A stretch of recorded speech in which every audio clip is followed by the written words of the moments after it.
Hello friends, welcome back to our channel. So आज है 17 फरवरी को हमने ऑप्शंस में किस तरह से काम किया है चलिए समझते हैं। ठीक है, जैसे कि आप यहाँ पे देख सकते हैं, हमने यहाँ पे पहले लेवल डाल दिया था, राइट। मतलब जिसकी वजह से क्या होता है कि आपको पता चलता है कि हमें किस डायरेक्शन में जाना है, किस लेवल को ब्रेक करने की साइकोलॉजी देखनी है, राइट ना। किस लेवल के कैंडल्स को हमें एनालाइज करना है, इससे हमें आपको यहाँ पता चलता रहता है, राइट। सो यहाँ पे हमने सुबह डाल दिया था कि अगर मार्केट इस ग्रीन कैंडल के नीचे अगर आता है, सेकंड ग्रीन कैंडल के अगर नीचे आता है तो हमें बेरिश जाना है, राइट। अगर आप मार्केट यहाँ से ऊपर जाता है तो हमें बुलिश जाना पड़ेगा, ठीक है। सो मार्केट ने यहाँ पे एक डायरेक्शन दिया हमें बेरिश डायरेक्शन के लिए। सो हमने 48,900 का पी यहाँ पे प्लान किया था, ठीक है। पोजीशन टेकन हमने किया था डाउन डायरेक्शन के लिए। सो यहाँ पे आप देख सकते हैं कि एक 60 पॉइंट्स का, लगभग 60-70 पॉइंट्स का हमें यहाँ पे रिवॉर्ड मिला है, ठीक है। अभी चलिए समझते हैं इसकी साइकोलॉजी को समझते हैं, ठीक है। देखिए, जो यहाँ पे एक रिप्ले का बटन दबाता हूँ, सो आपको यहाँ पे आसान हो जाएगा मार्केट्स का सेंटीमेंट समझने के लिए, ठीक है।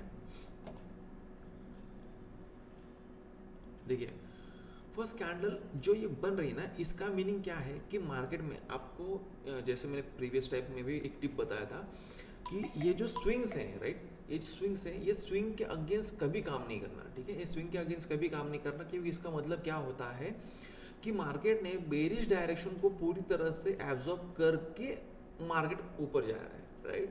सो इसलिए हमने सुबह बेरिश डायरेक्शन के लिए ट्रेड प्लान नहीं किया था। लेकिन मार्केट जो ऊपर जा रहा है, देखिए, अगर जब मार्केट ऊपर जा रहा है तो ऊपर किस तरह से जा रहा है, ऊपर जाने के बाद ऊपर की डायरेक्शन को विक बना रहा है, राइट। ऊपर की डायरेक्शन को विक बना रहा है, इसका मतलब क्या है, ऊपर से प्रेशर आ रहा है मार्केट को नीचे ढकलने के लिए, ठीक।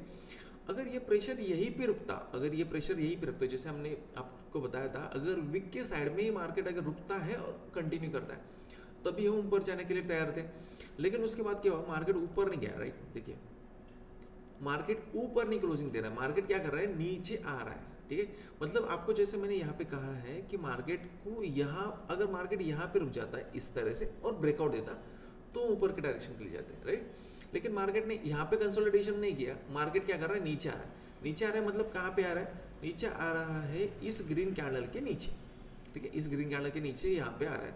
तो यहाँ पे आप जैसे देख पा रहे हो, हमने यहाँ पे सुबह जल्दी डाल दिया था कि मार्केट में हमें किस डायरेक्शन के लिए जाना है, ठीक है, यहाँ पे। सो यहाँ पे आपके पास 5 मिनट थे आपने पोजीशन स्ट्राइक प्राइस लेने के लिए यहाँ पे, ठीक है। सो यहाँ पे हमको ब्रेकआउट मिला डाउन डायरेक्शन के लिए। सो हम डाउन डायरेक्शन के लिए गए और यहाँ पे आप जैसे देख सकते हो एक डिसेंट सा हमें प्रॉफिट यहाँ पे मिला है, ठीक है, इस तरह से, ठीक है। इस तरह से आपको ट्रेड प्लान करना है, राइट। बेसिकली आपको समझनी है मार्केट की साइकोलॉजी, कैंडल की साइकोलॉजी, किस तरह से कैंडल बन रही है।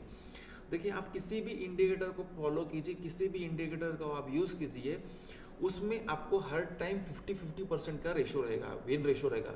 मतलब 50% आप लॉस ले रहे हो, 50% आप प्रॉफिट ले रहे हो। 50% विनिंग रेशो होने के बावजूद भी आप लॉसेस में रहोगे, क्योंकि अगर आपका विनिंग रेशो हाई नहीं रहा, आपका विनिंग रेशो अगर इक्वल रहा, तो आपका ब्रोकरेज जो है वो आपके ट्रेडिंग चार्जेस से ज़्यादा हो जाएगा, राइट। मतलब लॉसेस में प्लस हो जाएगा ब्रोकरेज। सो आपका अकाउंट रेड में ही क्लोज हो जाएगा, ठीक है। अल्टीमेटली आपको ये सीखना पड़ेगा कि कैंडल किस तरह से काम करती है, कैंडल में मार्केट किस तरह से कैंडल बनाता है और उसे किस तरह से रिस्पॉन्स देता है, ठीक है। आई होप सो ये एनालिसिस आपको समझ में आया होगा। और इस यहाँ पे जब मार्केट बेरिश डायरेक्शन के लिए था ना, तो बेरिश डायरेक्शन के लिए भी इतना बड़ा फॉल आने के बाद भी मार्केट में यहाँ पे हम बेरिश डायरेक्शन के लिए क्यों निकल गए यहाँ से, इसका रीज़न समझिए। आप जैसे देख पा रहे हो ना, मार्केट में स्विंग है और ये स्विंग समझिए, ये स्विंग आपको यहाँ पे दिखाई दे रहा है, आई होप सो, यस। ये स्विंग समझिए, ये स्विंग कैसा है, मार्केट को इस दिन गैप अप ओपन किया गया डायरेक्ट, समझिए। यहाँ पे मार्केट को गैप अप ओपन किया गया, गैप अप ओपन करके मार्केट को नीचे के डायरेक्शन रिजेक्ट करके डायरेक्ट ऊपर का ट्रेंड दिया है। इसका मतलब ये स्विंग बहुत स्ट्रांग है, इसके अगेंस्ट काम करना ही नहीं, समझिए, राइट। ऐसे जो स्विंग होते हैं, जो गैप अप ओपन होते हैं, गैप अप होने के बाद ऊपर का ही ट्रेंड देते हैं, ऐसे स्विंग के अगेंस्ट कभी काम नहीं करना चाहिए, ठीक है। सो जिन लोगों ने एक बड़ा फॉल देख कर यहाँ पे मार्केट में बेरिश डायरेक्शन के लिए प्लान किया होगा, उनको यहाँ पे एक डिसेंट सा लॉस मार्केट ने दे दिया है, ठीक है। क्योंकि आपको पीछे का डायरेक्शन देख के चलना पड़ेगा, ठीक है। आप आगे की डायरेक्शन, ये पीछे आप जब देख के चलोगे ना तभी आप मार्केट में सक्सेसफुल रहोगे।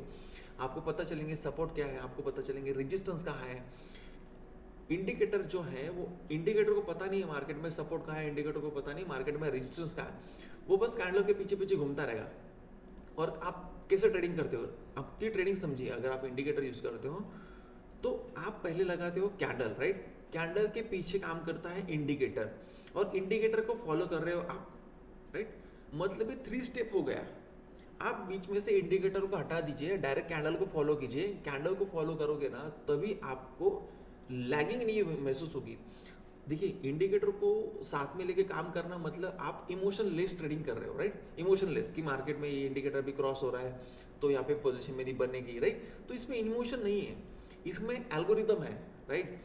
और आप जब उसको विदाउट इंडिकेटर जब देखते हो ना तो इसमें आप अपना इमोशन डालने की कोशिश करते हो कि ये मार्केट में इमोशन क्या चल रहा है, ठीक है। सो आई होप सो आज का एनालिसिस आपको समझ में आएगा। मिलते हैं नेक्स्ट वीडियो में, तब तक के लिए bye bye and happy trading.